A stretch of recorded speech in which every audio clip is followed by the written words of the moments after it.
Hello and welcome to the new Top 25 list. This time, I'll be doing things slightly differently, but it's still a subjective list. This is just the games that I think are overall the best, as objectively as I can. Though some things don't really compare and sit better in their own fields, but I've broken the rules to try it anyway. So let's get started. Whoa! You gotta be kidding me! What the hell is going on? Oh my god, I'm scared again. You knocked into it, right? You knocked into it?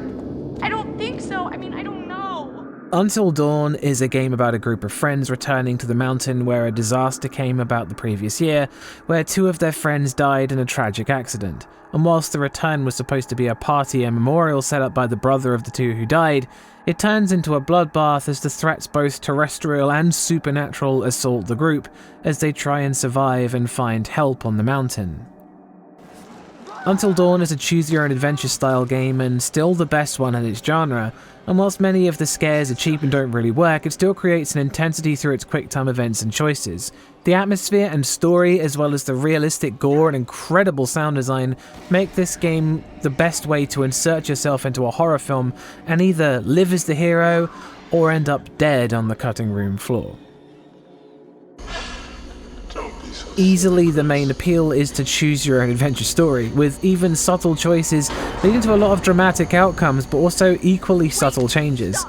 It makes Until Dawn an extremely replayable game. You chose to save me before. Let me choose this time. Let me choose to save you.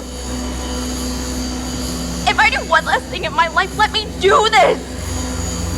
Chris, please. Oh God.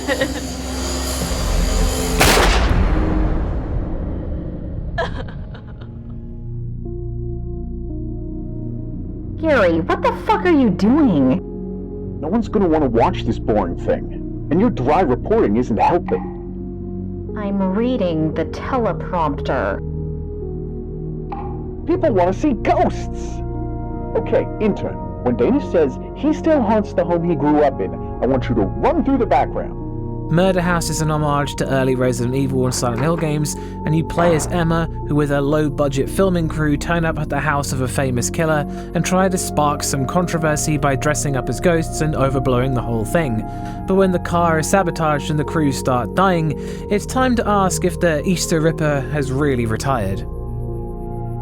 Murder House really does channel the spirit of PlayStation 1 era horror, and it does a great job making not only an incredibly tense atmosphere, but presenting a powerful antagonist that's both harrowing to look at, but also terrifying to encounter. The game still follows the traditional survival horror logic, but in such a cramped house, how long can you really hide from the sickle-wielding Ripper?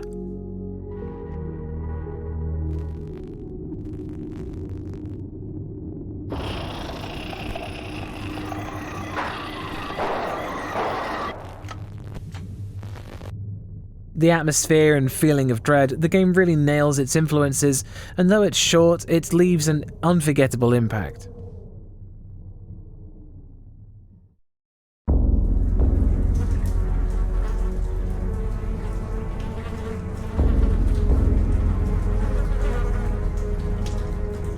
I tried to tell them, but they wouldn't listen to me. Damn their eyes! They didn't believe me. Strange creatures, the world in peril from unseen foes. The darkness.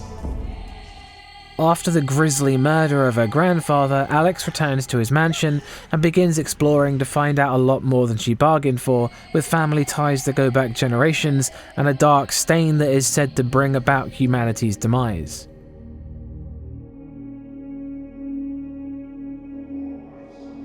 The game's sanity system is still legendary and brings about a load of unsettling moments, but it's difficult to say that they're terrifying, though thanks to them it's a constantly bewildering game built on top of a great story and combat that can be pretty challenging. Probably one of the few games to do cosmic horror justice.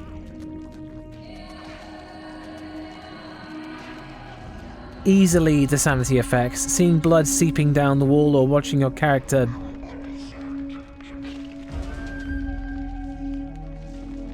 It's tempting to tempt fate to let your sanity get so low that you can see all of these.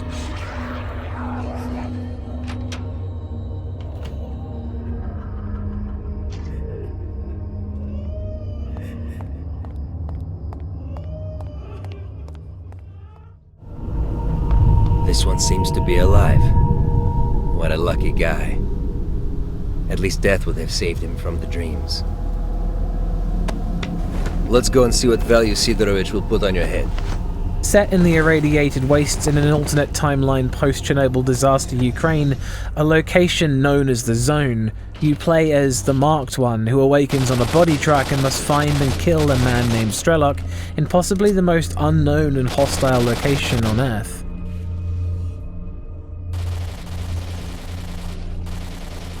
The game features a lot of survival elements to manage, from health, food, ammo and radiation levels, to even things like dealing with unknown hazards like anomalies and things that can fry your brain in an instant. Its open world is incredibly hostile and the NPCs that roam it can turn from friend to foe at the slightest mistake. Its horror comes from the darkened tunnels and twitch reaction combat that leaves you shaking but alive or staring at the game over screen.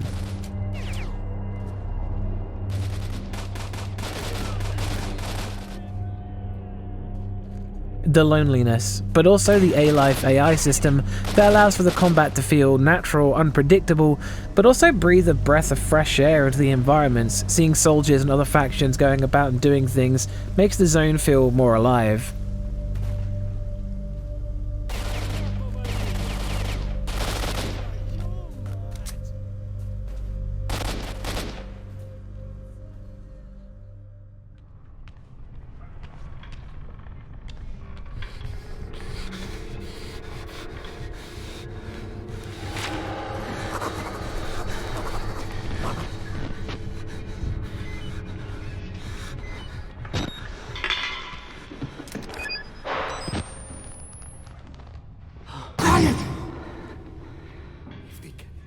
If they catch us, you'll give us to him.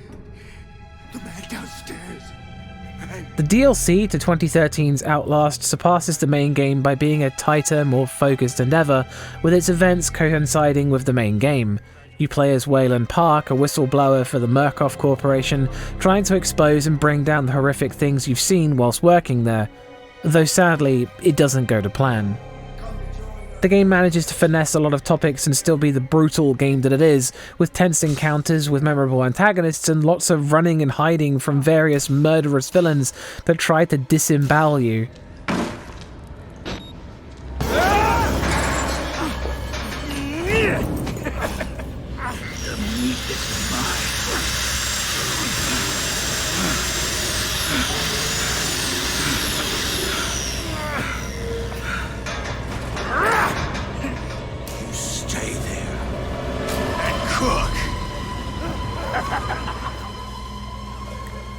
The brutality.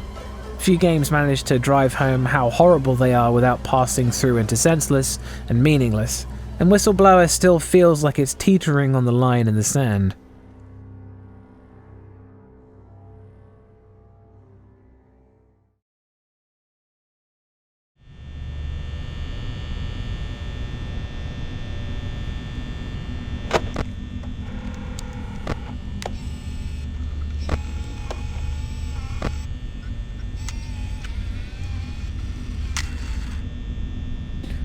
Playing as the night security watchman at Freddy Fazbear's Pizzeria, you're given the simple task of watching over the animatronics that walk around at night, and what seems like a simple job is now a desperate fight for survival. The horror mostly comes from managing the various systems, checking the cameras, and keeping an eye on things, but it presents such an unbelievable amount of tension as the power level drops steadily, and you wonder if you'll live to see the morning. The game's single jump scare is absolutely nerve-shattering.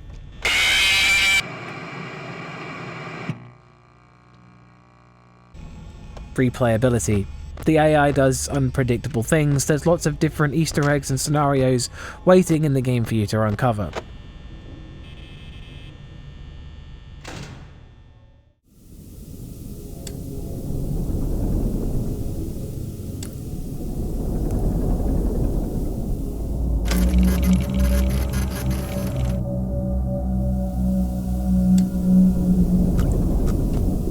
Iron Lung is a game where you play as a convict, sealed inside a submarine with no viewport, in an ocean full of blood that sits in a universe where the stars have all but faded. Your goal is to map the ocean floor on this blood moon and take pictures of things. The game only lasts an hour or so, but managed to do so much with so little that it's truly impressive. The feeling of pressure from the submarine, the tension that is derived from the way that you can't truly see where you're going, and even the little proximity indicators can drive real fear into a player because it works the same way as Five Nights at Freddy's. If you make a mistake, the jump scare is an instant game over.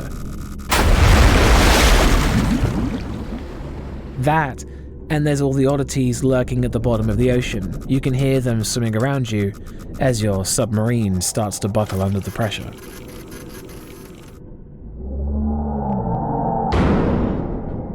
Detention is an extremely high tension game and it relies on your finesse predominantly. If you make a mistake, the game is more than happy to scare you to death to remind you of how big a consequence your mistakes can have.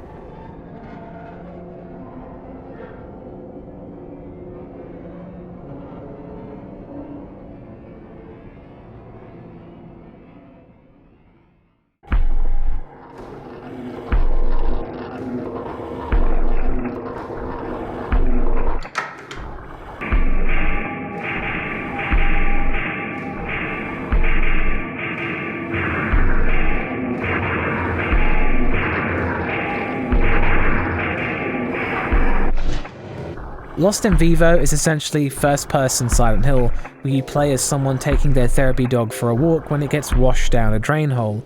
As you enter the sewers to go after them, giving chase takes you to some environments that just keep going down.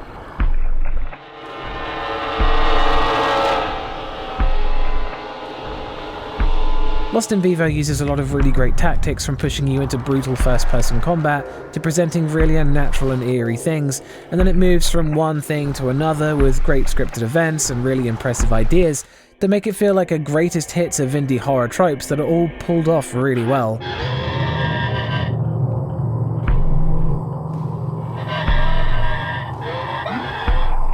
Variety, from the enemies that only move when you don't look at them, to item puzzles, visceral combat, unsettling sights and sounds, Lost in Vivo tries its hands at everything and does really well.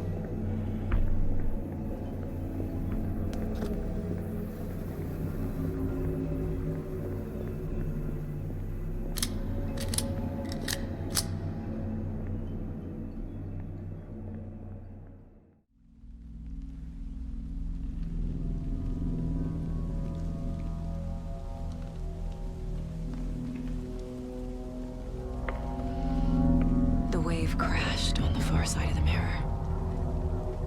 I brought you the Heart Witch. Show me the terror.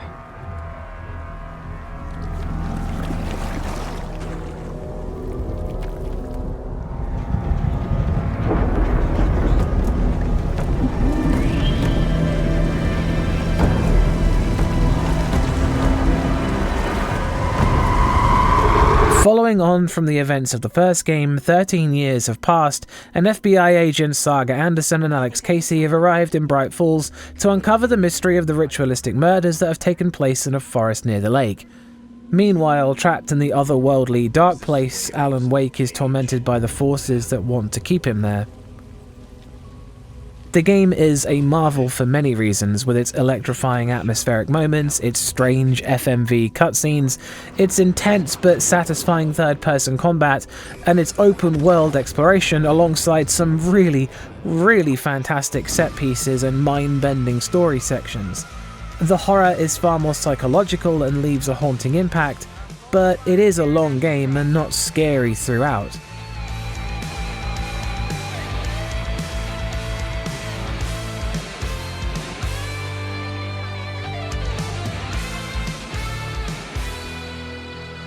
The set pieces and story are really fantastic, the world building is beyond incredible, and everything fits together cohesively into one of the best horror games and best games I've seen in a hot minute.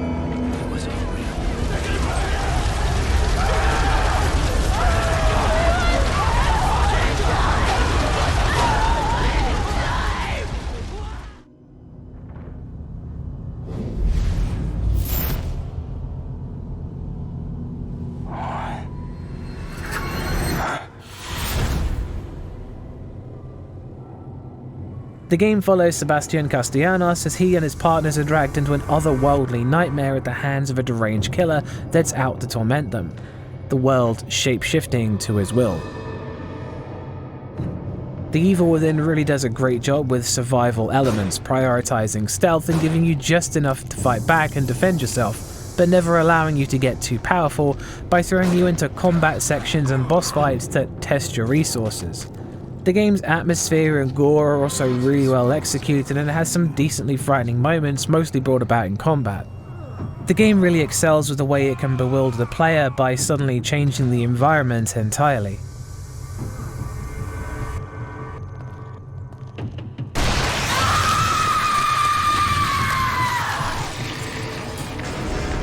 Shit, I'd better run.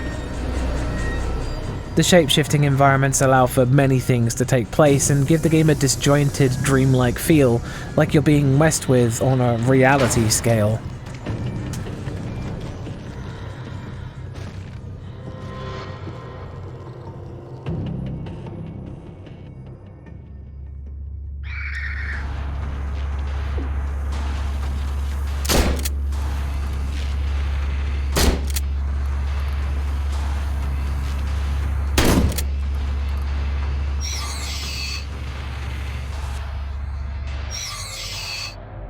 After awakening on a ship crash, an android, Elster, finds their partner is missing and goes out into a strange dystopian world to find out what happened to them. Signalis is a deeply emotive and sad story with psychological elements, lots of abstract moments, and a whole host of creepy things sprinkled into it. Its survival horror gameplay is really restricting and adds yet more tension to the exploration of its well-designed environments, and things like enemies that revive if you don't use thermite on them keep the tension high and the search for resources a struggle.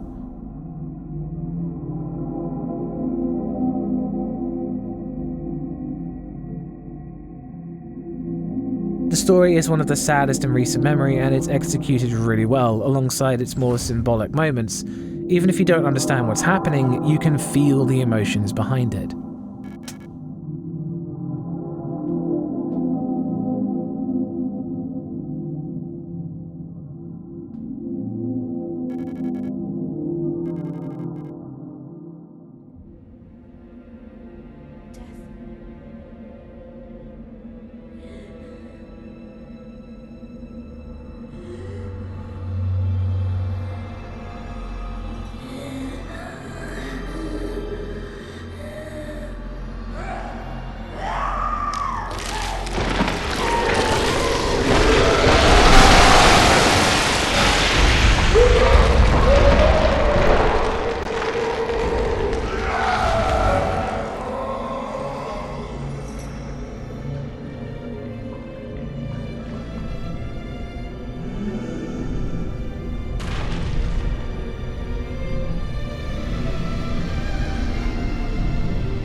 Whilst arguably a horror game, it brings together the From Software blend of action, horror, and story really well. You're a hunter on the night of an endless hunt, and there's something supernatural going on in the city of Yharnam, something beyond your understanding. Bloodborne is probably the best cosmic horror game there is at the moment, and that's in part due to the phenomenal story told in the way that FromSoft does best, in bits and pieces. Combine this with the horrific monsters you do battle with and the incredible atmosphere and scary moments brought about by the combat, and you've got something really special.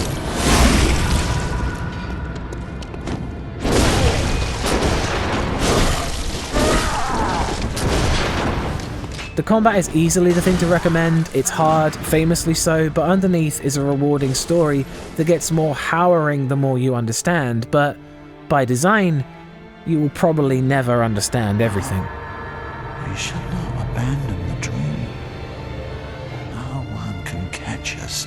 No one can stop us now.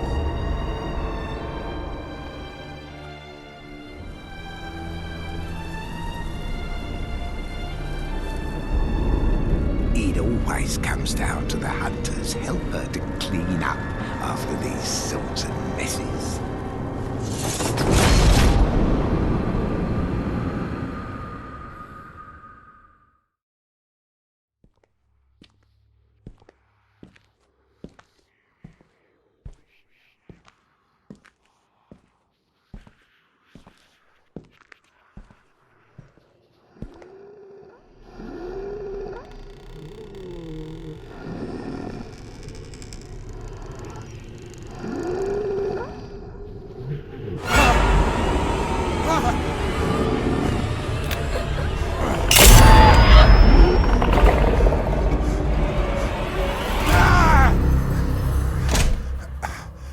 Visage is a first-person game where you play as Dwayne, who becomes trapped in his own house and begins to explore the lives of the previous residents.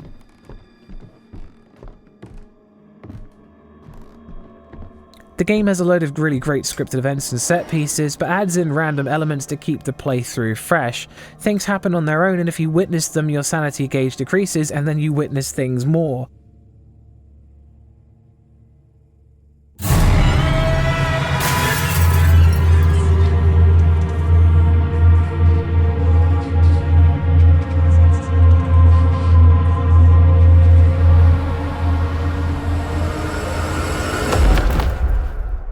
The game has light inventory management of light and sanity tablets, and you have to maintain as you play, but really, Visage overall just does an incredible job unnerving the player any way it can, from turning lights off randomly to having you watch a girl rip out her own jaw. Though some chapters are better than others, Visage delivers on those terrifying moments quite frequently. The game's scripted events are some of the best and most towering. It does an incredible job setting things up and luring you into them, only to deliver something unsettling or something horrifying.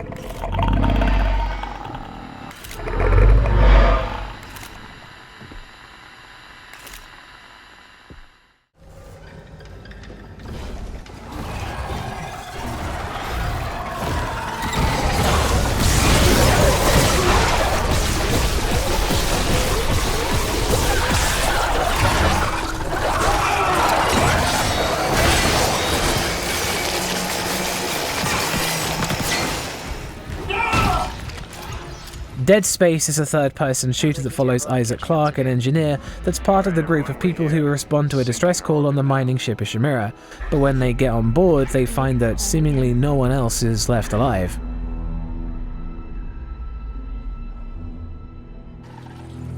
Dead Space prioritizes combat and has you defending yourself against the malformed and twisted necromorphs. Dead Space just does a lot of things right, and it has some really fantastic gore and really interesting story that evolves as the game goes on. The corridors of the game's scenery are still dazzling as they are foreboding, and whilst it doesn't vary its method of scaring the player, it's still really great, gory, atmospheric game where you can fight for survival against the horrific necromorphs that attack you at every opportunity. The gameplay. Really, Dead Space is just a lot of fun while also being a really solid horror game underneath it all. Lots of unique weapons and upgrade paths to them let you fight enemies on your own terms, even if it does make the game easier as time goes on.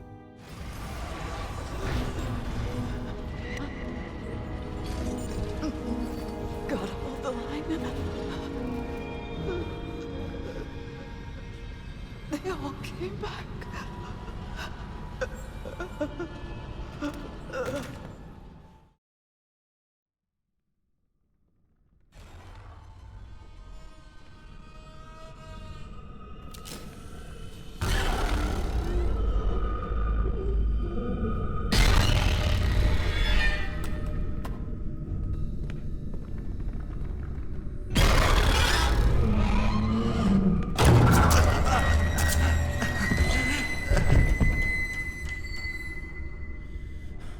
MADiSON follows Luca as they awake in their home and find their father yelling at them for the horrible things they've done but don't remember.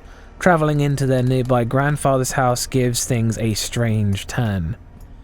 MADiSON is similar to Visage but more streamlined and focused, and uses a lot of tried and true mechanics like the camera and the surreal psychological horror elements to create a disturbing and bewildering atmosphere that's backed up by some really frightening scripted events and set pieces.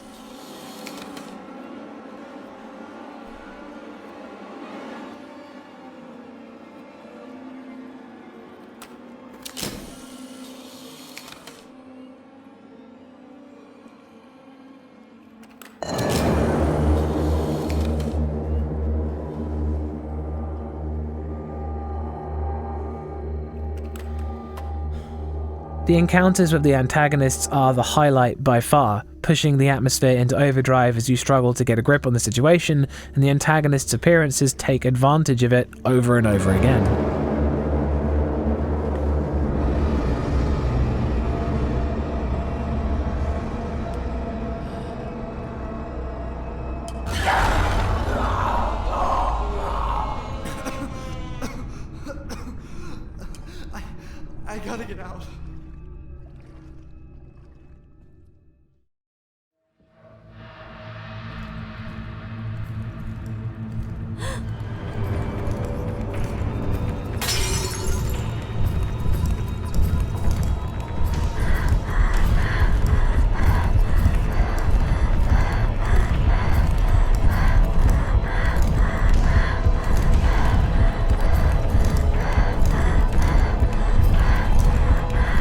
game's set in 1960s Taiwan, where you play as Rei, a girl who awakens in a dark, nightmare version of her school that she has to escape, haunted by past actions that she can't quite remember.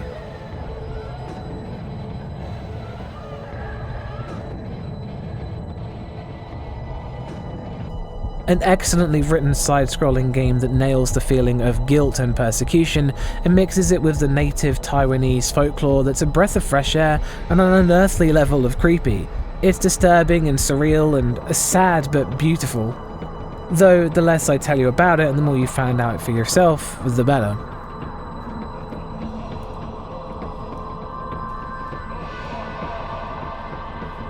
The culture difference. The Taiwanese folklore really does make the game more alien to a Western audience, and turns what would be generic ideas into something oddly foreboding and really fascinating to encounter.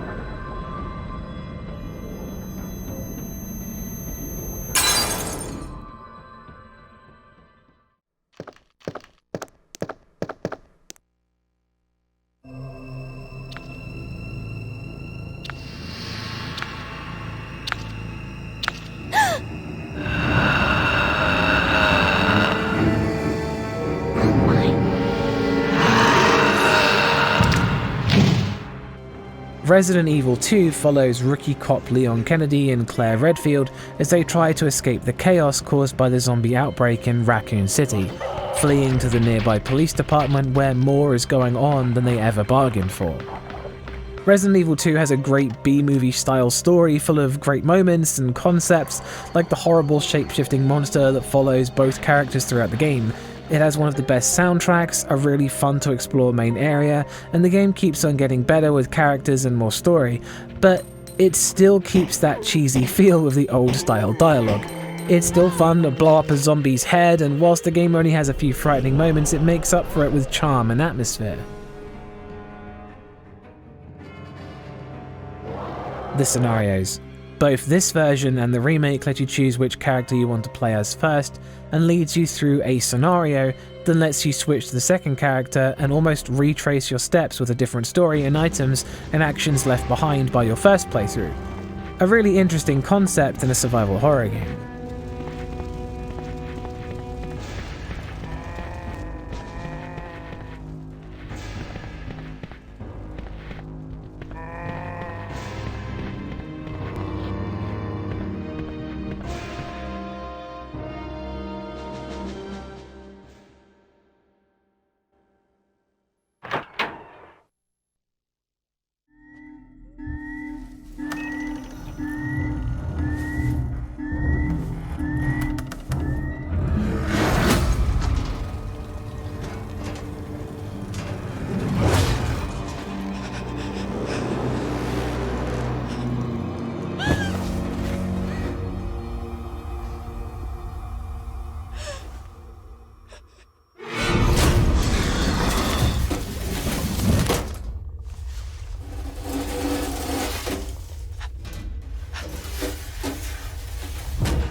Alien Isolation follows Amanda Ripley, who after hearing about the possibility of getting some clues to the whereabouts of her missing mother, Ellen Ripley from the films, travels to the rundown space station of Sevastopol and discovers that chaos has run amok on the station and there's something else lurking in the vents.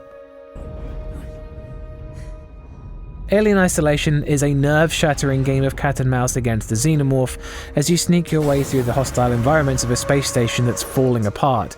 Androids run rogue and the humans will shoot you on sight if they don't recognize you. The game uses survival horror and crafting to let you forge your own way through situations with the terrifying AI alien that's always one step ahead of you. The game's stress levels rarely subside and it does start to wear out its welcome by the late game, but it keeps the tension insanely high for an agonizing amount of time.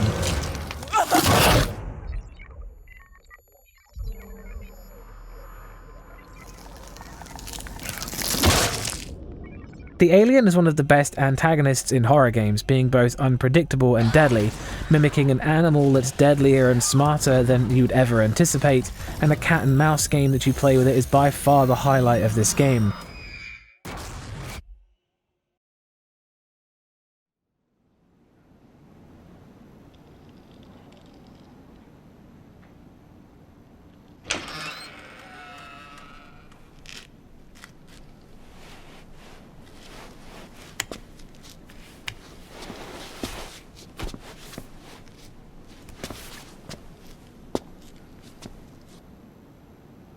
Designed to be a teaser demo for an upcoming game that was sadly never released, PT was a landmark title for its time and sees you playing as an unknown character stumbling into a looping corridor with something sinister lurking within.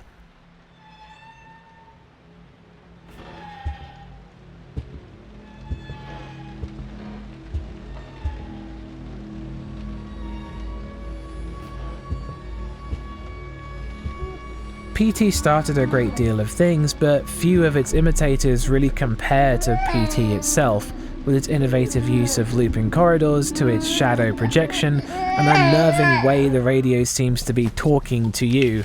The game keeps asking you to pay attention to its subtleties and then locks you in a bathroom with a crying fetus. It breaks the fourth wall and does everything it can to upset or torment the player, and it does it well.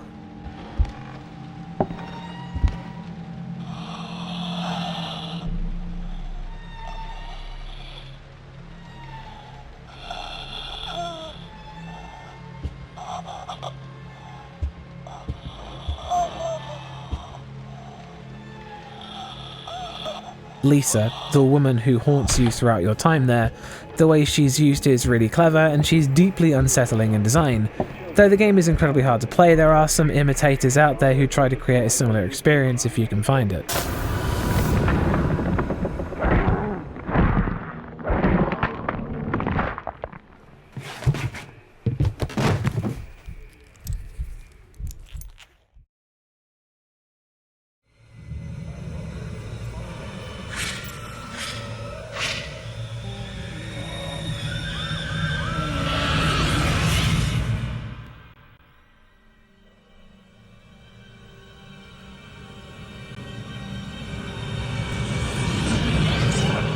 Fatal Frame 1 follows Miku Hinasaki, who travels to the cursed Himuro Manor in search of her brother, who disappeared 2 weeks ago whilst hunting a famous novelist who also disappeared in the same house. When she arrives, she's attacked by hostile ghosts, but her brother has left behind a camera, the camera obscura, that contains the power to exorcise the ghosts that it photographs.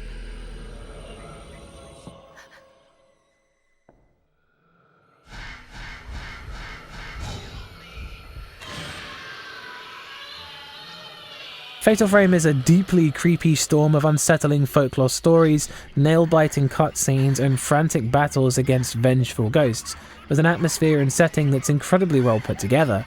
Whilst the voice acting is very wooden, it gets lost in things that the game does well, like its disturbing rituals, with moments like the blinding ritual that haunts long after the game is over. It's also pretty hard as it goes into its third night and becomes a real struggle to keep on top of the ghosts and the resources. The gameplay. Taking pictures of ghosts is a concept that doesn't crop up too often, and fighting ghosts is arguably at its best in this installment. It's straightforward and only difficult because of how much the ghosts move around and try to avoid your camera shots.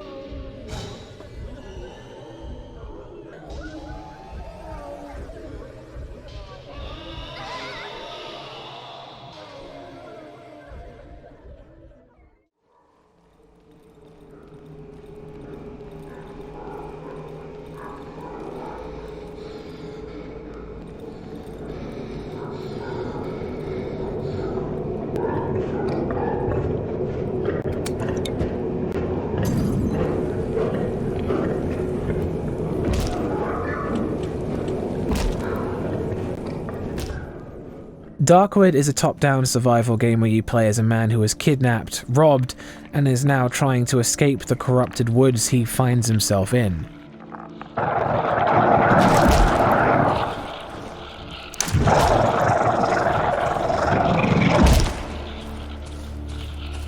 The game's survival elements and punishing difficulty can be a major turn-off, as well as its environments that change each time you start a new game. But its atmosphere, its unsettling body horror themes, the horrible monsters and the cosmic horrors that lurk in the woods at night make it fascinating. Everyone who lives in the forest has been touched by it, tainted, and the idea of ever making it out of this horrible place feels slim. Every night you barricade yourself in your home and hope whatever abominations that try to break in don't kill you before the morning comes. It boldly claims to not have any jump scares, but it very clearly still generates fear.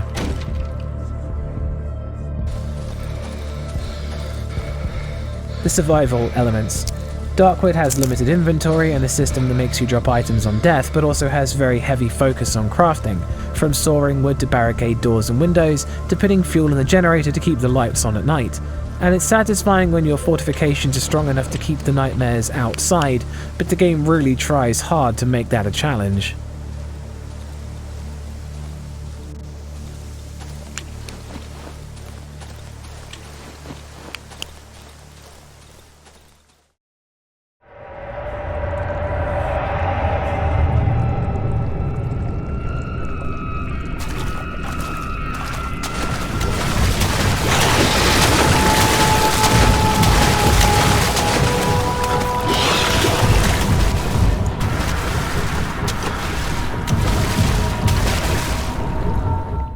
Amnesia: The Dark Descent follows Daniel, a research assistant who wakes up on the floor of a crumbling castle and is told by a letter that he's written to himself that a man he doesn't know, Alexander of Brennenburg, must die. Help! Anybody! Help! The game is still one of the best for everything coming together, from unsettling sound design and horrifically designed monsters to a grim story of redemption that doesn't seem entirely possible. And alongside the otherworldly threats and crumbling castle you explore with your dim lantern, there's the darkness and your failing sanity that makes playing as the defenseless Daniel one of the most terrifying experiences in gaming still.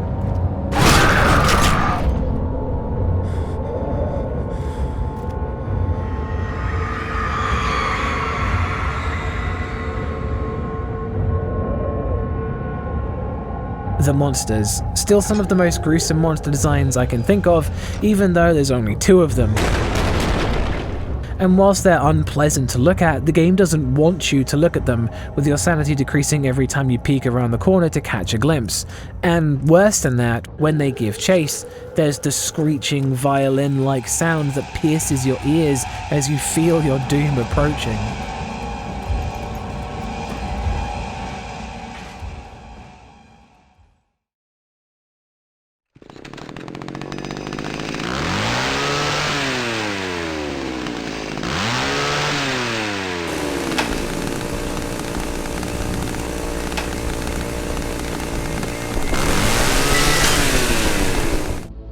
Cry of Fear follows teenager Simon as he's struck by a car whilst trying to help a stranger, and awakens in a deserted version of his own town, populated only by shady characters and howling monsters.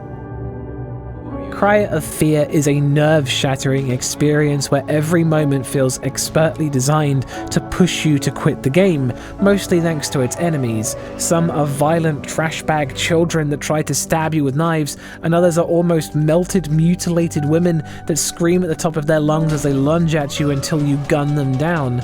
The monster designs are the only ones that I think top Amnesia, but the game goes harder than this, pushing you over and over again into difficult situations, robbing you of your equipment, taking away your light, or forcing you to run away from chainsaw-wielding psychopaths. Even more than this, it also messes with you in different areas, with the sound of a chainsaw revving being heard in certain rooms to give you the idea that something is coming, and under this is a story that I didn't appreciate the first time round that's more impressive than I gave credit for. The scares. Cry of Fear is really trying exceptionally hard to scare you, and unlike a lot of games that do the same, it's very, very good at it.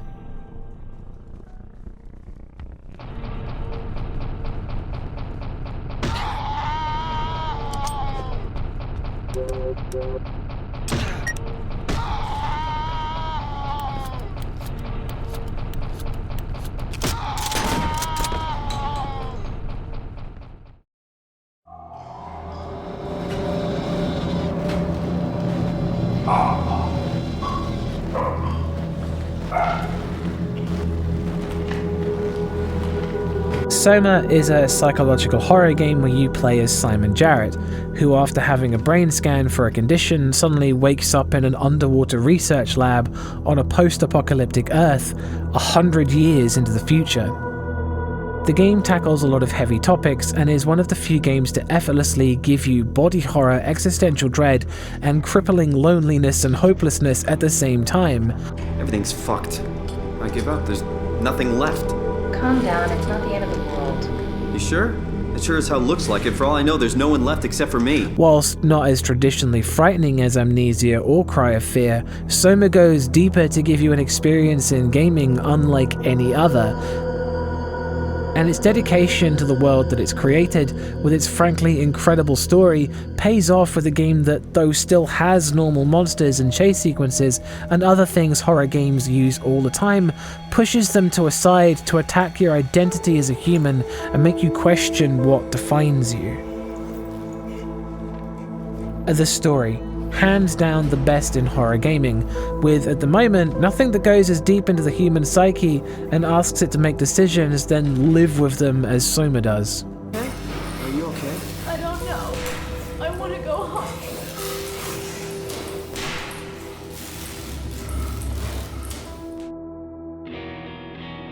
So, before we get to number 1, we're going to look at some of the choices that people in Discord and Patreon have suggested. I asked a few people of their lists, and this is what they gave me. Just like my list, they're subjective, but the lists provided were pretty great. Can't argue with a list entirely of Silent Hill games and SOMA at the bottom.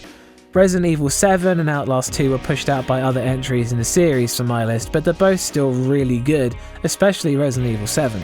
The Evil Within's fans really do cherish that first game, and rightfully so, as well as Amnesia the Bunker, which again is just a fantastic game that capitalizes on the same sort of things as Alien Isolation, and it's really just your preference between the two. Some more obscure games like Anatomy appeared a few times, and I was thrilled and horrified to see Discover My Body make an appearance. Signalis makes several appearances, which always pleases me, and In Sound Mind, though lacking in horror elements, is still a brilliant game in its own right.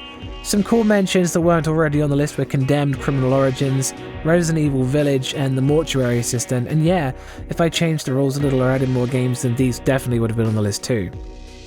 Honestly, the people on Discord and Patreon have great taste, and they're here to sneak in some more recommendations into the video. Anyway, it's probably not a huge surprise, but I've chosen the same thing I did last time.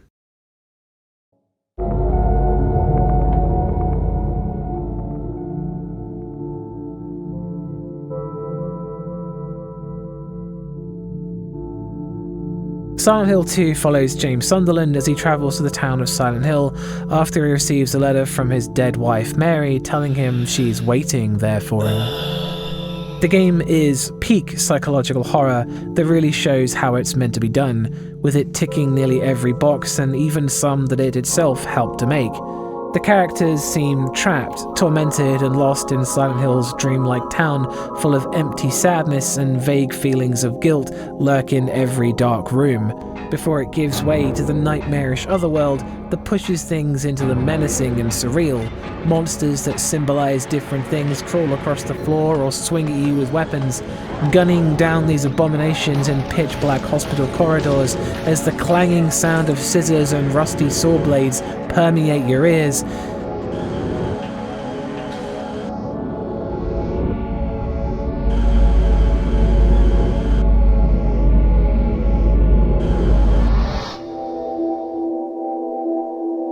And like that, it's back to the foggy town. Logic keeps breaking down and James struggles to tell the real from the fantasy.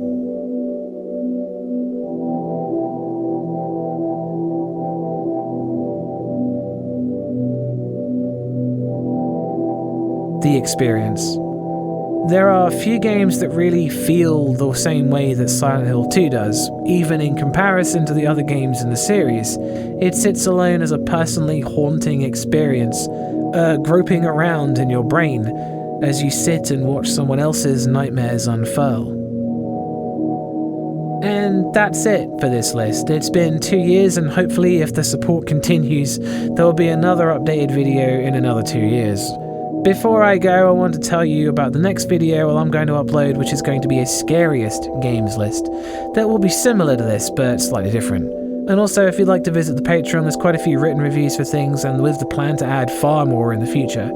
Also, if you'd like to join up, you get access to this year's Halloween videos that I'm working on slowly, bit by bit. And thanks for watching, and I'll see you next time.